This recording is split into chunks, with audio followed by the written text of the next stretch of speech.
சென்னை கிழக்கு கடற்கரை சாலையில் உள்ள ரெசார்ட்டில் போதை விருந்து நடந்ததாக எழுந்த புகார் தொடர்பாக தாம்பரம் காவல் ஆணையர் ரவி விசாரணை மேற்கொண்டார்.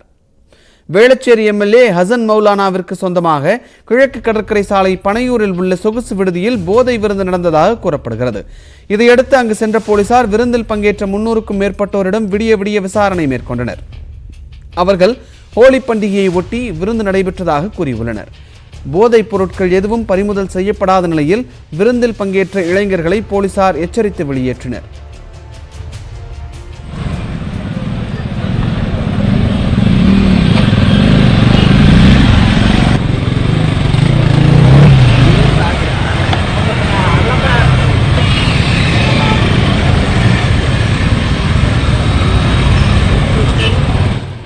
சம்பவ இடத்திற்கு வந்த தாம்பரம் காவல் ஆணையர் ரவி போதைப்பொருள் பறிமுதல் செய்யப்படவில்லை என்றும் விசாரணை நடைபெறுவதாகவும் விதிமீறல் இருந்தால் சட்டப்படி நடவடிக்கை எடுக்கப்படும் என்றும் தெரிவித்திருக்கிறார்.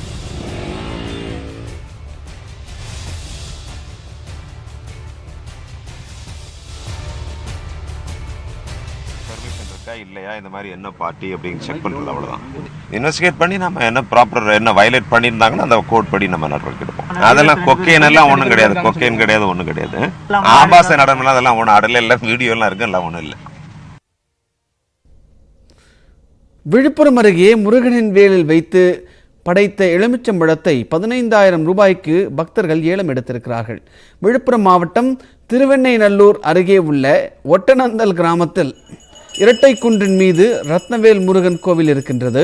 பங்குனி திருவிழா உற்சவ காலங்களில் தினமும் வேலில் சொருகப்படும் எலுமிச்சம்பழங்களை இடும்பன் பூஜையில் வைத்து ஏலம் விடும் நிகழ்ச்சி நேற்று இரவு நடைபெற்றது.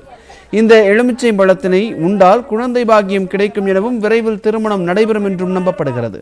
இந்த நிலையில் இடும்பன் பூஜைக்கு பிறகு கோவிலின் தலைமை பூசாரி ஆணி பதித்த காலணியின் மீது நின்று ஏலத்தை தொடங்கினார். குழந்தை வரம் அருள்வதாக கூறப்படும் எலுமிச்சம்பழம் 13,000 ரூபாய்க்கு ஏலம் போனது. தொடர்ந்து திருமண வாக்கியம் தரக்கூடியதாக கூறப்படும் திருமங்கல எலுமிச்சம்பழம் 15,000 ரூபாய்க்கு ஏலம் எடுக்கப்பட்டது. தொடர்ந்து 9 எலுமிச்சம்பழங்கள் மொத்தம் 69,100 ரூபாய்க்கு ஏலம் விடப்பட்டன. முதல் உற்சவ பழம் அவருடைய அருள்ல எல்லாம் நீ நினைக்கிற காரியம் எல்லாம் நடக்கும். 6,000 ரூபாய், 6,000 ரூபாய், 10,000 ரூபாய், 10,000 ரூபாய், 11,000 ரூபாய், 11,000 ரூபாய், 11,000 ரூபாய், 12 ரூபாய். முதல் நாள் உற்சவ பழம் 13,000 ரூபாய். 3 தரம் எனக்கு திருமணம் ஆகி 17 வருடம் ஆகுது. குழந்தை பாக்கியம் இல்லை. அதனால் இந்த கோவிலுக்கு வந்தால் குழந்தை இருக்குன்னு சொன்னாங்க. எங்கள் அத்தை எங்களை இட்டு வந்தாங்க. இட்டு வந்து 3வது பழத்தை எங்களுக்கு எடுத்து கொடுத்தாங்க. இரண்டாவது பழத்தை எடுத்து கொடுத்தாங்க. நாங்கள் சாப்பிட்டு இருக்கிறோம். குழந்தை பாக்கியம் இருக்குன்ற நம்பிக்கையில் நாங்கள் முருகனை நம்பி வந்துருக்கிறோம். தென்னிந்திய நடிகர் சங்க தேர்தலில் பதிவான வாக்குகள் எண்ணும் பணி விறுவிறுப்பாக நடைபெற்று வருகிறது. தென்னிந்திய நடிகர் சங்கத்தின் நிர்வாகிகளை தேர்வு செய்வதற்காக கடந்த 2019ஆம் ஆண்டு ஜூன் 23ஆம் தேதி வாக்குப்பதிவு நடைபெற்றது. இதில் பாக்யராஜ் தலைமையிலான சங்கரதாஸ் என்ற அணியும் நாசர் தலைமையிலான பாண்டவர் அணியும் களம் கண்டன. வழக்குகள் நீதிமன்றத்தில் நிலுவையில் இருந்ததால் தேர்தலில் பதிவான 1604 வாக்குகள் தனியார் வங்கியின் லாக்கரில் வைக்கப்பட்டன. 4 வாரங்களில் முடிவை அறிவிக்க வேண்டும் என்று நீதிமன்றம் அண்மையில் தெரிவித்திருந்தது.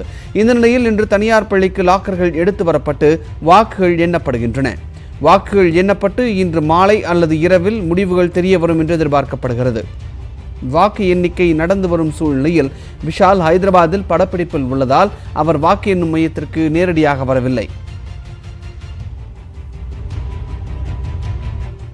இந்துத்துவா கல்வி திட்டத்தில் என்ன குறை இருக்கிறது என்று குடியரசு துணைத் தலைவர் வெங்கையா நாயுடு கேள்வி எழுப்பியிருக்கிறார்.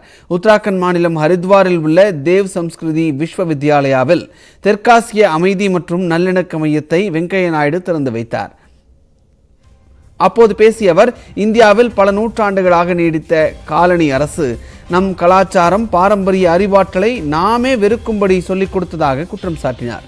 இந்தியாவின் 75வது சுதந்திர ஆண்டில் மெக்கலே கல்வி திட்டத்தை முழுவதுமாக புறக்கணிக்க வேண்டும் என்று கோரிக்கை விடுத்த அவர், புதிய கல்விக் கொள்கை தாய்மொழியை ஊக்குவிப்பதுடன் கல்வி திட்டம் இந்திய மயமாவதற்கு அச்சாணியாக திகழும் என்று கூறினார். இந்துத்துவா கல்வி முறையை புகுத்த முயற்சிப்பதாக சிலர் குற்றம் சாட்டுவதாக கூறிய அவர், இந்துத்துவா கல்வி திட்டத்தில் என்ன குறை இருக்கிறது என்று கேள்வி எழுப்பினார்.